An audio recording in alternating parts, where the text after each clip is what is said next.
नमस्कार. मी भाऊ तोरसेकर. तुम्ही बघत आहात प्रतिपक्ष.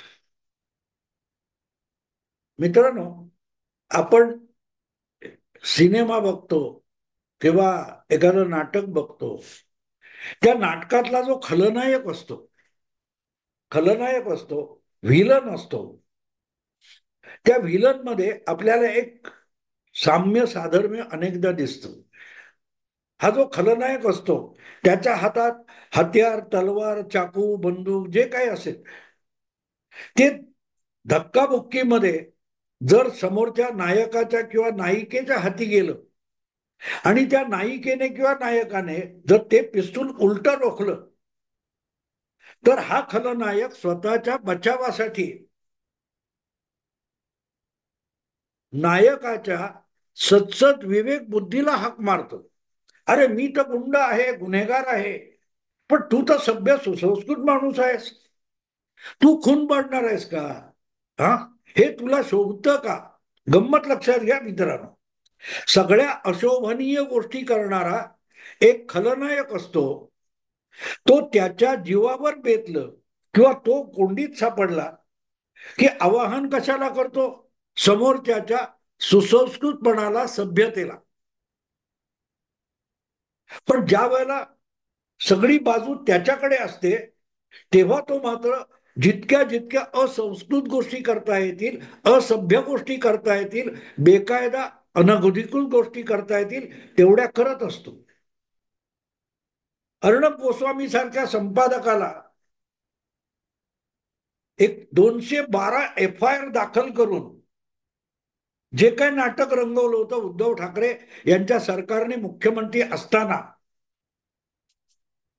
ते उद्धव ठाकरे किंवा त्यांचे बगलबच्चे आणि त्यांच्या महाविकास आघाडीच्या पक्षातले अनेक नेते प्रवक्ते भाजप इथे काय करतंय, तिथे काय करतंय, त्याच्या विरुद्ध FIR, एकेका FIR साठी तुम्ही जाब विचारता. आणि 24 तासात अर्णब गोस्वामी विरुद्ध 212 FIR दाखल करण्यात आले. नारायण राणेंच्या विरोधात एका फडतूस शब्दासाठी 3 महानगरामध्ये FIR दाखल करून पोलीस पथकर रत्नागिरीला नारायण राणेंना अटक करायला पाठवण्यात आली. तेव्हा तो असंस्कृतपणाचा, शासकीय यंत्रणेचा गैरवापर करण्याचा कळस नव्हता का? तुम्हाला हे मुद्दाम व्हिलन आणि महाविकास आघाडी यांचे चेहरे तुमच्या समोर मांडत. ज्या प्रकारे देवेंद्र फडणवीसांना काही काय अपशब्द, फडतूस, टरबुजा काय काय उद्धव ठाकरे बोलतात, त्यांना लाज वाटली नव्हती जेव्हा कानाखाली आवाज काढीन हा मुख्यमंत्री पदाचा आणि महाराष्ट्राचा अपमान म्हणून नारायण राणेंना अटक करायला तुम्ही निघाला होता. मग आज आपण शिंदेना मिंधे म्हणतो, तेव्हा आपण कुठला गुन्हा करतोय? ज्या कोणी हे इतके गुन्हे नारायण राणे किंवा अर्णब गोस्वामी विरुद्ध दाखल केले होते वेगवेगळ्या राज्यभरातल्या पोलीस ठाण्यात जाऊन, त्यापैकी आज कोणीही मुख्यमंत्र्याची प्रतिष्ठा म्हणून पोलीस ठाण्यात जाऊन असे FIR दाखल का करत नाहीये? इथे कळतं की उद्धव ठाकरे यांच्या नेतृत्वाखालची सगळीच्या सगळी जी शिवसेना संघटना आहे ही स्वतःला खलनायक बनवून बसलीय, व्हिलन बनवून बसली. की आम्ही जे जे काय गैरलागू कृत्य आहे, असंस्कृत कृत्य आहे, असभ्य वर्तन आहे ते करणार, कारण आमच्या हाती अधिकार आहे. पण तो अधिकार तुमच्या हाती गेला की तुम्ही मात्र सभ्य वागलं पाहिजे. आहे की नाही गंमत मित्रांनो? विचार करा कशी गंमत आहे बघा. म्हणजे घटना, संविधान, कायदा, प्रशासनाचे अधिकार आमच्या हाती असले की आम्ही मनसोक्त बेछूटपणा करणार. जा त्या अर्णब गोस्वामीला अटक करा, कमांडो पाठवा. अगदी पत्रकार परिषदेत बसलेले उद्धव ठाकरे सरकारमधले मंत्री अनिल परब, रेकॉर्ड झालेलं आहे त्यांचं रत्नागिरीमध्ये. ते तिथल्या जिल्हा पोलीस प्रमुखाला दमदाटी करतात. जा जा जा, त्याचा अँटिसिपेटरी बेल फेटाळला गेलेला आहे, ताबडतोब जाऊन त्याला उचला, पाहिजे तर जास्त फोर्स पाठवा. इतकं बेछूटपणे प्रशासकीय अधिकाराचा गैरवापर जे लोक करत होते ते अनिल परब काल परवा कुठल्या विधानसभेत कुठची नावाची पाटी लावली आहे, ती कुठची कशाला लावली असं अगदी नियमानुसार प्रश्न विचारत होते. याला खलनायक विलन नाही तर काय म्हणायचं? तुम्ही ठरवा मित्र, तुम्ही ठरवा. आणि मग असल्या गोष्टी दाखवणारे जे असतात ते उलट अनिल परब असोत, संजय राऊत असोत किंवा कोणाला, ज्या वेळेला कंगना राणावतच्या घरावर कोर्टाचा स्टे असताना सुद्धा लॉकडाऊन मध्ये कुठची मोडतोड करायची नाही असा जनरल स्टे होता, आणि कंगना राणावतच्या घराचं जे काय बांधकाम होतं तो विषय सुद्धा हायकोर्टात पेंडिंग असताना तिथे बुलडोजर पाठवून मोडतोड करणारे जे काही शिवसेनेचे महापालिकेतले आयुक्त आणि अधिकारी होते, त्यानंतर कौतुकाने सामनामध्ये उखाड दिया म्हणून हेडलाईन टाकणारे संजय राऊत आज जेव्हा अनधिकृत घटनाबाह्य वगैरे वगैरे बोलतात तेव्हा व्हिलन कोण असतो याचा विचार करा. कायद्याच्या चौकटीत, घटनेच्या चाकोरीत हे शब्द आदित्य ठाकरे, उद्धव ठाकरे, संजय राऊत आणि शिवसेनेचे जे नेते ते उबाठाचे आहेत त्यांच्या तोंडी सभ्यता, संस्कृती, घटना, संविधान हे शब्द तरी सोपतात का मित्रांनो? कारण जेव्हा या गोष्टींवर, या शब्दावर आणि त्यातल्या आशयावर तुमचा विश्वास असतो तेव्हा तुम्ही ते आपल्या वर्तनातून प्रकट करत असता. उद्धव ठाकरे किंवा त्यांचा गोतावळा, काँग्रेस किंवा त्यांचा गोतावळा आणि शरद पवार आणि त्यांचा गोतावळा यांचा किंचित जरी घटना, कायदा याच्यावर विश्वास असता तर अर्णब गोस्वामीच्या घरी कमांडो पाठवण्याच्या कृतीवर सगळ्यात पहिला टाहो फोडून सुप्रियाताई रडल्या असत्या. शरद पवार मध्यरात्री झोपेतून उठून मैदानात आले असते, पण नाही, कारण तेही व्हिलन आहेत, तेही खलनायक आहेत.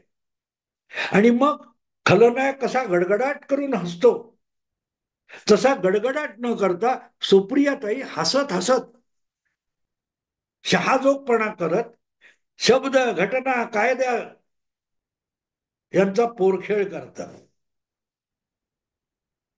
पोरखेळ करतात. आणि आता सगळी बाजी ही देवेंद्र फडणवीसांच्या हाती आली आहे. मुख्यमंत्री देवेंद्र फडणवीस झालेत तेव्हा सुप्रियाताईंना अकेला देवेंद्र म्हणजे विश्वव्यापी दर्शन आहे असं वाटायला लागलं. माझी देवेंद्रकडून ही अपेक्षा नव्हती. सुप्रियाताई, अहो तुम्ही ज्यांना मुख्यमंत्री केले ते उद्धव ठाकरे करून का हा देश आणि विश्व बुडवून टाकायच्या अपेक्षा बाळगल्या होत्या तुम्ही? सुप्रियाताई, उद्धव ठाकरे यांच्यावरचा विश्वासदर्शक ठराव मंजूर व्हायचा होता तेव्हा यजमानीबाई सारख्या विधान भवनामध्ये येणाऱ्या प्रत्येक आमदाराचं स्वागत करायला उभ्या होत्या. तेव्हा उद्धव ठाकरे या मुख्यमंत्र्याकडून सुप्रियाताईंनी अपेक्षा काय बाळगल्या होत्या? कायद्याचा पार सुथडा करून टाकायचा, सुव्यवस्थेचं अराजक माजवायचं, अशा अपेक्षा केल्या होत्या सुप्रियाताई तुम्ही. सुप्रियाताई चुकूनही अनिल देशमुख किंवा उद्धव ठाकरे यांच्याकडून माझ्या या अपेक्षा होत्या किंवा नव्हत्या असं बोलत नाही. काय गंमत आहे बघा मित्रांनो. म्हणजे मी वाण्याच्या दुकानात जातो, वाड्याला काय ती 100-500ची नोट देतो आणि त्याच्याकडून काही मिळावं अशी अपेक्षाच मी करत नाही. पण मी एखाद्या दुकानात जातो आणि त्याला एकही दमडा देत नाही, त्याच्याकडून माझ्या सगळ्या अपेक्षा असतात. वा वा वा वा सुप्रियाताई, काय जगा वेगळा व्यवहार आहे. पवारांचीच मुलगी आहे हो, पवारांची मुलगी आहे. ज्याला तुम्ही मुख्यमंत्री बनवलं त्याच्यासाठी एवढा मोठा काय तो सोहळा साजरा केला, त्याच्याकडून तुमची कधीही अपेक्षा नव्हती. सुनैना खोले नावाच्या महिलेला किंवा ती कोण केतकी चितळे तिची विटंबना चालली होती पक्षाकडून आणि पोलीस यंत्रणेकडून, तेव्हा सुप्रियाताईंच्या अपेक्षा काय होत्या? अशीच महिलांची विटंबना व्हावी. कधीतरी तोंड उघडा आणि सुप्रियाताई सांगा की केतकी चितळे किंवा सुनैना खोले या महिलांची विटंबना उद्धव ठाकरेंनी करावी हीच अपेक्षा बाळगून आम्ही त्यांना मुख्यमंत्री पदावर बसवलं होतं. सगळी बोलल्यात सुप्रियाताई, तिथे आळीमिळी गोपचुळी. अनिल देशमुखांनी किती कोटी खंडणी वसूल करावी आणि त्यासाठी सचिन वाजेसारखा एक, काय म्हणतात त्याला, दाखलेबाज गुन्हेगार पोलीस अधिकारी सस्पेंड झालेला, त्याला परत पोलीस खात्यात भरती करावा, ही अपेक्षा सुप्रियाताईंनी बाळगली होती का? आपण ज्यांना मुख्यमंत्री करतो, आपले वडील ज्याला मुख्यमंत्री करतात, आपल्या पक्षाचा त्याला पूर्णपणे पाठिंबा देतो, त्याच्याकडून सुप्रियाताई काहीही अपेक्षा बाळगत नाहीत. कळलं मित्रांनो, खलनायक काय असतो, तो व्हिलन काय असतो, कळतोय तुम्हाला? जो व्हिलन, त्याच्याकडून नायकाने किंवा नायिकेने कसलीही अपेक्षा बाळगायची नाही, पण तो व्हिलन मात्र तुमच्याकडून सगळ्या अपेक्षा बाळगणे. आठवतो तुम्हाला काय तो अजमल कसाब 2008 मध्ये समुद्र मार्गे मुंबईत आलेले जे घातपाती टोळी होती, त्यातला वाचून जिवंत सापडलेला तो एक अजमल कसाब, त्याच्याकडून आपण काय अपेक्षा बाळगू शकत होतो? काही नाही. खलनायक होतो, त्याच्याकडून आपण कसली अपेक्षा बाळगायची नसते, कारण तो खलनायक असतो, तो घातपाती असतो. पण जेव्हा त्याला पकडला तेव्हा त्याला तिथल्या तिथे गोळी घालून मारता आले असते, विषय संपला असता. पण नाही, आपण सभ्य आहोत. महाराष्ट्र सरकार, भारत सरकार, भारताची कायदा व्यवस्था ही अतिशय सभ्य आहे. त्यामुळे अजमल कसाब हा भारतीय कायदा व्यवस्थेकडून, न्यायालयाकडून, पोलिसांकडून न्यायाची अपेक्षा बाळगू शकतो. कमीत कमी आपल्यावर अन्याय होणार नाही ही अपेक्षा बाळगू शकतो. आणि म्हणून तो सांगतो की माझं वय 18 पेक्षा कमी आहे, की लागले लगेच त्याचे काय ते DNA टेस्ट घे, अमुक घे, आणि तो 18 वर्षापेक्षा मोठा म्हणजे सज्ञान आहे. काय काय अपेक्षा गुन्हेगार बाळगू शकतो, लक्षात घ्या. गुन्हेगार सभ्य माणसाकडून सगळ्या अपेक्षा बाळगू शकतो, पण सभ्य माणूस असभ्य माणसाकडून कुठलीही अपेक्षा बाळगू शकत नाही. ही हजारो वर्षाची वस्तुस्थिती आहे, हजारो वर्षाची. आणि आज घडीला उद्धव ठाकरे, शरद पवार, नाना पटोले, काँग्रेस, राष्ट्रवादी, शरद पवार गट किंवा उबाठा शिवसेना हे कुठच्या कॅटेगरीत येतात हे तुम्हाला समजावं, म्हणूनच हा व्हिडिओ करतोय मित्रांनो. आमच्याकडून कुठल्याही सभ्यतेची अपेक्षा बाळगू नका. आम्ही पुरोगामी आहोत. हा विषय फक्त ठाकरे, पवार आणि पटोले यांच्यापुरता मर्यादित नाहीये. त्यांच्या आरत्या रोजच्या रोज आपल्या लिखाणातून आणि व्हिडिओतून बाळगणारे जे पुरोगामी, निर्भय बनो वगैरे वगैरे आहेत, त्या बेशरम लोकांनाही हाच प्रश्न आहे की तुमच्याकडून आम्ही काही सभ्यतेची अपेक्षा बाळगायची का हो? विश्वंभर चौधरी, असीम सरोदे, बाबा आढाव यांच्याकडून सामान्य जनतेने काही सभ्यतेची अपेक्षा बाळगावी का? तुम्ही सभ्य असाल तर बाळगता येते, पण तुम्ही खलनायक झालात की तुम्ही त्यांच्याकडून अपेक्षा बाळगू शकत नाही. आणि हीच तर गंमत असते मित्रांनो, की त्यांना सगळी अपेक्षा बाळगता येते. रोजच्या रोज सुप्रियाताई कुठचाही कॅमेरा समोर आला की देवेंद्रकडून ही अपेक्षा होती, देवेंद्रकडून ही अपेक्षा नव्हती. अरे का?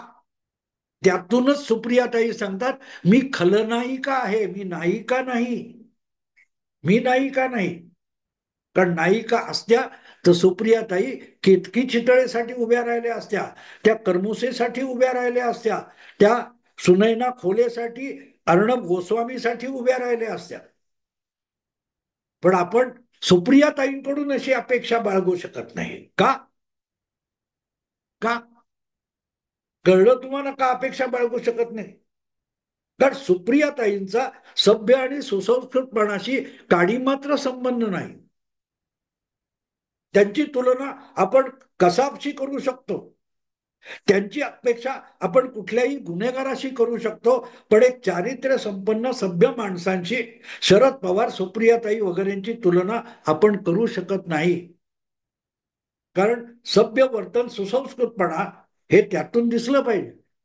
आणि मजा अशी असते की हीच माणसं भाजपकडून मात्र सभ्यपणाची अपेक्षा बाळगतात. भले संख्या नसेल विधानसभेमध्ये, विरोधी पक्षाकडे, कुठल्याही पक्षाकडे विरोधी नेता बनण्यासाठी आवश्यक असलेली सदस्य संख्या नसेल, पण लोकशाहीची अब्रू राखण्यासाठी भाजपने विरोधी पक्षांना, विरोधी पक्षांच्या संख्याबळाचा विचार न करता विरोधी नेतेपद दिलं पाहिजे. ज्या काँग्रेसने 1969-70 पर्यंत लोकसभेत कुठल्याही इतर पक्षाला संख्याबळामुळे अधिकृत विरोधी नेता दिला नव्हता, तो काँग्रेस पक्ष अपेक्षा करतोय भाजपने विधानसभेत तसं वागलं पाहिजे, लोकसभेत मोदींनी तसं वागलं पाहिजे. 1969-70 साली काँग्रेस पक्षात दुफडी माजली आणि जो एक गट काँग्रेस संघटना म्हणून बाहेर पडला, त्याच्याकडे 50-55-60 खासदारांची संख्या होती, म्हणून काँग्रेसमधूनच फुटलेला एक गट 1970 साली लोकसभेतला पहिला विरोधी नेता झाला. तोपर्यंत 20 वर्ष 25 वर्ष भारताच्या लोकसभेमध्ये विरोधी नेता नव्हता. पण अपेक्षा कोणी बाळगायची? खलनायकाकडून, सुप्रियाताईंकडून सभ्यतेची अपेक्षा. मी तुम्हाला आज नायक आणि खलनायक हे तेवढ्यासाठी समजवते मित्र, तेवढ्यासाठी समजवते. ज्या हसऱ्या चेहऱ्यांनी आपण फार सोज्वळ आहोत असा चेहरा करून सुप्रियाताई बोलतात, तेव्हा त्यांच्याकडे सीतामाईच्या पर्णकुटीकडे येऊन भिक्षा मागणाऱ्या रावणासारखं आपण बघितलं पाहिजे. कारण तो रावण एका गोसाव्याच्या रूपात आला होता आणि सीतामाईकडे भिक्षा मागत होता, पण लक्ष्मण रेषा पार करत नव्हता.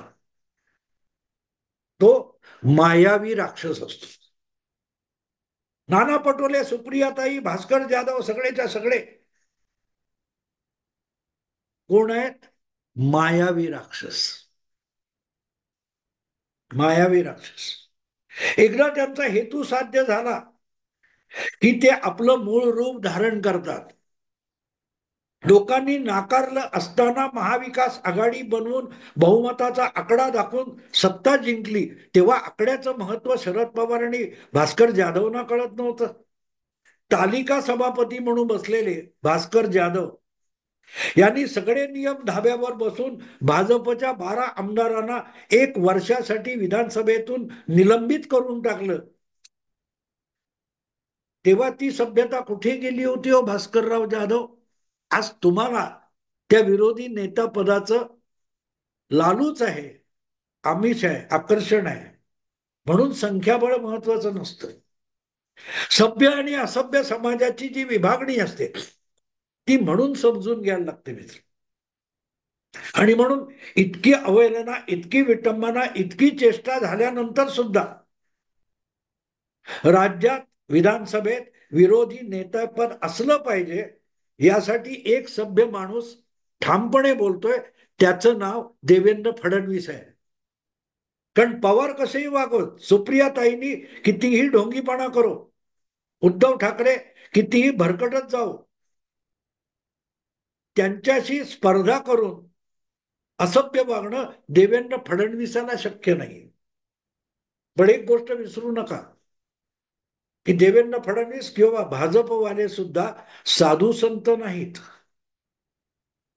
सगळ्यांचे अपराध पोटात घ्यायचे आणि ज्या तेरा भी हो भला, इतका भी हो भला असलं म्हणणारे भाजपवाले सुद्धा नाहीत. भाजपवाले सुद्धा त्याच गावच्या बोरी आणि त्याच गावच्या बावळी आहेत. आणि त्यामुळे जे काही द्यायचं त्याच्या बदल्यात राजकारण साध्य केल्याशिवाय देवेंद्र फडणवीस सुद्धा काही करणार नाही. आणि म्हणून विरोधी नेतेपद द्यायचं तर ते कोणाला द्यायचं हे आता भाजपचे आमदार म्हणून निवडून आलेले राहुल नार्वेकर यांच्या हातातलं खेळणं आहे. तो खुळखुळा 16 आमदारांच्या काँग्रेसच्या हातात द्यायचा की 20 आमदारांच्या उभाठा शिवसेनेच्या हातात द्यायचा, हा चॉईस आता राहुल नार्वेकर यांचा आहे. कारण दोघांकडेही संख्याबळ नाहीये. त्यापैकी कोणाचे लाड करायचे आणि कोणाला सावत्र भाऊ म्हणून वागवायचं हे आता विधानसभेचे अध्यक्ष झालेले भाजपचे आमदार राहुल नार्वेकर ठरवणार आहेत. आणि राहुल नार्वेकर ठरवणार म्हणजे प्रत्यक्षात मुख्यमंत्री देवेंद्र फडणवीसच ठरवणार. त्यामुळे या खलनायकाला झुकतं माप द्यायचं की त्या खलनायकाला झुकतं माप द्यायचं हे त्यांना ठरवायचंय. आणि म्हणून हे लॉलीपॉप पुढे करून कालपर्यंत मुख्यमंत्री पदावरून भांडणारे, एकमेकाची कॉलर पकडणारे काँग्रेस आणि उभाठा शिवसेना यांच्यामध्ये मोठ्या शितापीने देवाभाऊने झुंज लावलेली आहे की विरोधी नेता कोण होणार तुमचं तुम्ही ठरवा. 20 आमदाराची उभाठा विरोधी नेता होणार की 16 आमदाराची काँग्रेस विरोधी नेता होणार. आम्ही विरोधी नेता पद द्यायला तयार आहोत, पण तुमचं तुम्ही तर ठरवून बघा. आपसात एकमेकाच्या उरावर बसा. तेव्हा साधू संत नसले तरी व्हिलन सुद्धा भाजपवाले नाहीत. हा, ते दाणे टाकून कोंबड्या झुंजवणार एवढी तर लबाडी भाजपवाले सुद्धा करू शकतात आणि करतात.